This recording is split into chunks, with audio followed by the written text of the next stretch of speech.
വെള്ളിയാഴ്ച വീഡിയോ ഇട്ടു, ഞായറാഴ്ച ആകുമ്പോഴേക്കും 27 ലക്ഷം പേര് അത് കാണുന്നു, അവരുടെ ഫോളോവേഴ്സ് കൂടുന്നു. അത് തന്നെയാണ് യഥാർത്ഥ ലക്ഷ്യം എന്ന് സംശയിക്കാൻ പല കാരണങ്ങളുണ്ട്. കാര്യം അവരുടെ അവരുടെ ഈ പറഞ്ഞ ഇൻസ്റ്റാഗ്രാം പ്രൊഫൈൽ നോക്കി കഴിഞ്ഞാൽ ഈ പറഞ്ഞ തൊട്ട മുട്ടായി മേടിച്ച അടക്കം എന്താണ് ഒരു കോണ്ടന്റ് ആക്കുന്ന ഒരാളാണത്. എല്ലാ കാര്യങ്ങളും കോണ്ടന്റ് ആക്കുക, ഈ പറയുന്ന എന്താണ് ഇല്ലാത്ത കാര്യങ്ങളൊന്നുമില്ല അതിൽ. അപ്പോൾ കിട്ടിയ ഒരു കണ്ടന്റ് പരമാവധി റീച്ച് ആക്കാൻ നോക്കി എന്നതിനപ്പുറം അതിലൊന്നുമില്ല എന്ന് വേണം മനസ്സിലാക്കുക. ഒരു ആശ കൊണ്ട് തന്നെ ഇവിടെ ശരിയാണ്, ഇവിടെ ബസ്സിൽ സ്ത്രീകൾ സുരക്ഷിതരാണെന്ന് ആർക്കും നിലപാടില്ല, സ്ത്രീകൾ ആക്രമിക്കപ്പെടുന്നില്ല എന്ന് ആർക്കും നിലപാടില്ല, പീഡന പരാതികൾ ഉണ്ടാവുന്നുണ്ട്, അതിൽ നടപടികൾ ഉണ്ടാവുകയും ഉണ്ടാവാതിരിക്കും. പക്ഷേ ഇതിനൊരു അനുവാദരാഹിത്യമുണ്ട്. ഇപ്പോൾ അടുത്ത കാലത്തായി കാണുന്നതാണ് കോൾ ഔട്ട് എന്ന് പറയുന്ന ഒരു സംഗതി.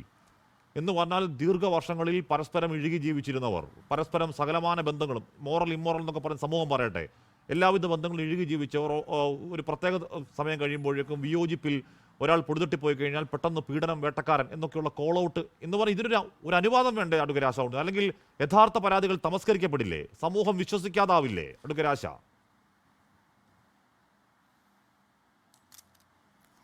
അതെ, ആദ്യം തന്നെ ഇത്രയും വിഷമകരമായിട്ടുള്ളൊരു സംഭവം കേരളത്തിൽ സംഭവിക്കാൻ പാടില്ലായിരുന്നു. നമ്മൾ വലിയ പ്രൂഡൻ്റാണ്, നമ്മൾ വളരെയധികം എന്താ പറയുക പ്രബുദ്ധരാണെന്നൊക്കെ പറഞ്ഞിട്ട് അവസാനം ഇപ്പോൾ കാണുന്നത് എന്താ വെച്ചാൽ നമ്മുടെ പ്രബുദ്ധത മറ്റുള്ളവരുടെ മനുഷ്യരുടെ ജീവൻ അപഹരിക്കുന്ന രീതിയിലേക്ക് പോകുന്നു എന്ന് പറയുമ്പോൾ വളരെ സങ്കടകരമാണ്, അത് അപലപനീയമാണ്.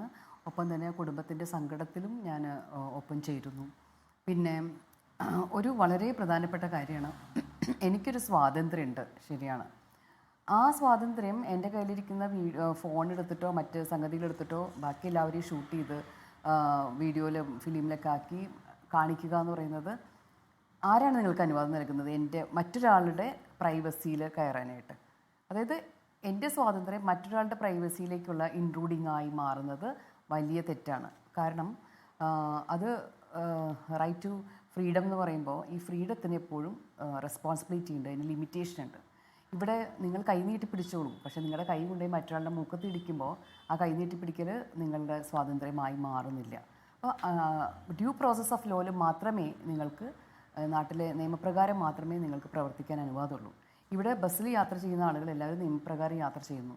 അപ്പോൾ ഒരാൾ മാത്രം വന്നിട്ട് വീഡിയോ എടുത്തിട്ട് ഇവിടെ ഒരു എന്താ പറയുക ഒരാൾ പൊട്ടൻഷ്യലായിട്ട് ഉപദ്രവിക്കാൻ സാധ്യതയുണ്ടെന്നോ അല്ലെങ്കിൽ ഉപദ്രവിച്ചു എന്നുള്ള മട്ടിൽ കാണിക്കുമ്പോൾ അതിന് വളരെയധികം ദൂരവ്യാപകമായിട്ടുള്ളൊരു എഫക്റ്റാണ് ഉണ്ടായത്. ഇപ്പം അദ്ദേഹം മരിച്ചു, അദ്ദേഹത്തിന് അത് താങ്ങാൻ പറ്റിയില്ല, അദ്ദേഹത്തിന് ആത്മഹത്യക്ക് അത് കാരണമായി. തീർച്ചയായിട്ടും ആത്മഹത്യാ പ്രേരണയ്ക്ക് കേസെടുക്കേണ്ട വകുപ്പ് തന്നെയാണ്. പക്ഷേ അവിടെ നിന്നോ അദ്ദേഹത്തിൻ്റെ ഫാമിലി അദ്ദേഹത്തിൻ്റെ മരണത്തിന് ശേഷവും അനുഭവിക്കേണ്ടി വരില്ലേ വലിയൊരു ഡിഫാമേഷൻ. അപ്പോൾ ഒരു മനുഷ്യൻ്റെ ആ ഒരു ഓർമ്മകളെ പോലും വേദനിപ്പിക്കുകയും ഇകഴ്ത്തുകയും ഒക്കെ ചെയ്യുന്ന രീതിയിലേക്ക് മാറിയില്ലേ ഈ ഒരു പ്രവൃത്തി? എന്താ കിട്ടിയത് ആ സ്ത്രീക്ക് ഇത് ചെയ്തിട്ട്? അത് അവനവൻ്റെ പ്രവൃത്തിയുടെ ഉത്തരവാദിത്തം എടുക്കാൻ നമുക്ക് പറ്റില്ലെങ്കിൽ അത്യാവശ്യ പ്രവൃത്തികൾ ചെയ്യാൻ പാടില്ല. അത് ആണ് ചെയ്താലും പെണ്ണ് ചെയ്താലും ട്രാൻസ്ജെൻഡർ ചെയ്താലും ഒരുപോലെയാണ്. ഞാൻ പൂർണ്ണമായി തന്നെ ഇവിടെ സംസാരിച്ച അഡ്വക്കേറ്റ് MR അഭിലാഷിനോട് 100% യോജിക്കുകയാണ്. കാരണം ഇത് വളരെ വ്യക്തമായി തന്നെ ചെറിയൊരു കാര്യമില്ല, ഇത് മനുഷ്യാവകാശ ലംഘനമാണ്. മനുഷ്യാവകാശ ലംഘനം മതി രാഹുൽ ഈശ്വർ. അതിന് ഇനി പുരുഷാവകാശം സ്ത്രീയവകാശം എന്ന് തിരുത്തേണ്ട കാര്യമില്ല. പിന്നെ സ്ത്രീകൾക്കും കുഞ്ഞുങ്ങൾക്കും അതുപോലെ തന്നെ പ്രായമായ ആളുകൾക്കും അതുപോലെ തന്നെ മറ്റ് രീതിയിൽ പിന്നോക്കത്തിൽ നിൽക്കുന്ന ആളുകൾക്കൊക്കെ പ്രത്യേക കമ്മീഷനൊക്കെ വെച്ചിരിക്കുന്നത് നൂറ്റാണ്ടുകളായിട്ട് അവർ അനുഭവിച്ചിട്ടുള്ള മറ്റൊരു കോണ്ടെസ്റ്റിലാണ്, അനുഭവിച്ചിട്ടുള്ള പ്രശ്നങ്ങളെ അഡ്രസ്സ് ചെയ്യാനും കൂടിയിട്ടാണ്. അതല്ലാതെ ഈക്വലി എംപവേർഡ് ആയിട്ടുള്ള ആളുകൾ യാത്ര ചെയ്യുകയും ഈക്വലി വൾണറബിൾ ആയിട്ടുള്ള സിറ്റുവേഷൻ, ഒരു ബസ്സിലെ പോക്കറ്റടി എന്ന് പറഞ്ഞാൽ അവിടെ ആണിനും പെണ്ണിനും ഒക്കെ ഉണ്ടാകുന്ന ഒരു സംഗതിയാണ്. സ്ത്രീയുടെ നേരെ ലൈംഗിക അതിക്രമം ഉണ്ടാകുന്നത് മറ്റൊരു വൾണറബിലിറ്റി ഉണ്ട്. പക്ഷേ ഇപ്പോൾ നോക്കൂ, പുരുഷന് നേരെ ഉണ്ടായിട്ടുള്ള അതിക്രമം. അപ്പോൾ മെട്രോ റെയിൽവേയിൽ കയറിക്കഴിഞ്ഞാൽ കൃത്യമായി തന്നെ നമ്മൾ എത്ര മാന്യമായിട്ടാണ് എല്ലാവരും പെരുമാറിക്കൊണ്ടിരിക്കുന്നത്. കാരണം you are under CCTV surveillance കൃത്യമായിട്ട് പറഞ്ഞുകൊണ്ടിരിക്കുന്നുണ്ട്. അപ്പോൾ ഇനി ബസ്സുകളൊക്കെ ഇറക്കുമ്പോൾ ഇനി അതും കൂടി പറയേണ്ട അവസ്ഥയാണ്.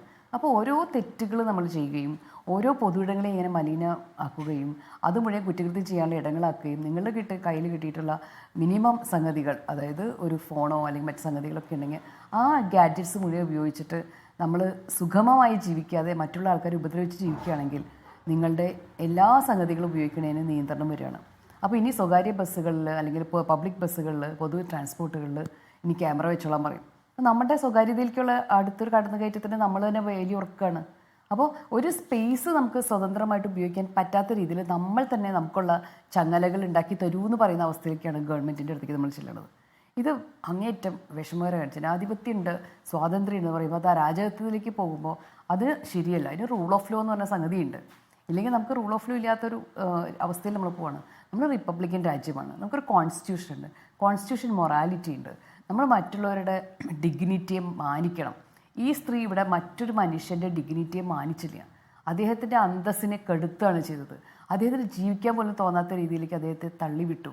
എന്തൊരു അക്രമം ഒരു കുടുംബം അനുഭവിക്കുന്ന അവസ്ഥ, ഒരു നാട് അനുഭവിക്കുന്ന വേദന.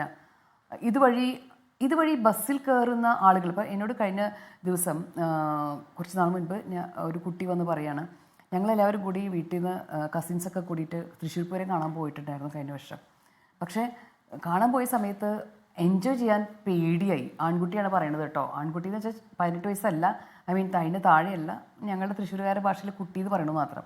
ആ പയ്യൻ പറയുന്നത് ഭയം തോന്നി. എന്താ കാരണം എല്ലാവരും ഞങ്ങൾ പോയ സമയത്ത് ഞങ്ങളുടെ കസിൻസും ഞങ്ങളെല്ലാവരും ആഘോഷിച്ച് ഡാൻസ് ചെയ്യും, ആർമാദിക്കുക എന്നൊക്കെ പറയും, ചാടിത്തുള്ളൊക്കെ ചെയ്തു.